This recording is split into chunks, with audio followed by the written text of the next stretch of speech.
నెయ్యి కల్తీ లడ్డూలో జరిగింది అన్నటువంటి ఆరోపణల మీద విచారణలో ఇప్పుడు సుబ్బారెడ్డి గారి మాజీ పిఏ అరెస్ట్. అతన్ని విచారించాక మరి సుబ్బారెడ్డి గారికి నోటీస్ ఇస్తారా ఏంటి అన్నటువంటి ఇంతకుముందు టీటీడీ చైర్మన్గా చేశారు కదా, అందులో తప్పేం లేదు, ఆ విచారించడంలో కూడా తప్పేం లేదు.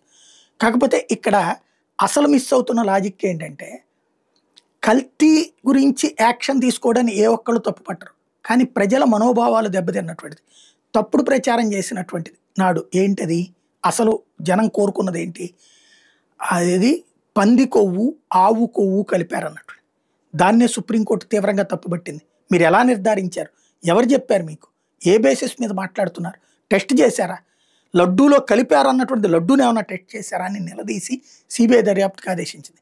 సిబిఐలో మొదట ఒక రెస్పాన్సిబుల్గానే ఉన్న, ఆ తర్వాత మళ్ళీ సిబిఐలో సిట్ వాళ్ళని కూడా ఇన్వాల్వ్ చేసినటువంటి నేపథ్యంలో సిట్కి సంబంధించినటువంటి అధికారులు రాష్ట్ర అధికారులను పెట్టి మళ్ళీ ఇందులో రాజకీయ కోణంలోకి తీసుకొచ్చే ప్రయత్నం చేయడం ఇదంతా నడుస్తుంది. తప్పేం లేదు ఇందులో.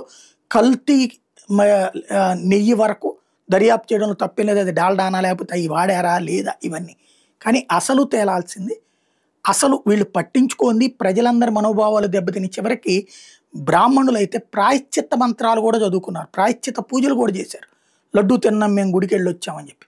నిజంగా వాళ్ళు కల్తీ అట్లాంటి పంది కొవ్వు ఆవు కొవ్వు కలిసింది కనుక వాళ్ళు అట్లాంటి తినుంటే ఖచ్చితంగా ప్రాయశ్చిత్తం చేసుకోవడం తప్పులేదు. కానీ అలాగా వీళ్ళు ప్రచారం జరిగింది, అది అసలు ఆ దిశగానే దర్యాప్తు చేయట్లేదు ఈ విచారణ కమిటీ. మరి దేవుడినే మోసం చేస్తే, దేవుడి పేరునే మోసం చేస్తే కరెక్టా, ఆలోచించాల్సి ఉంది.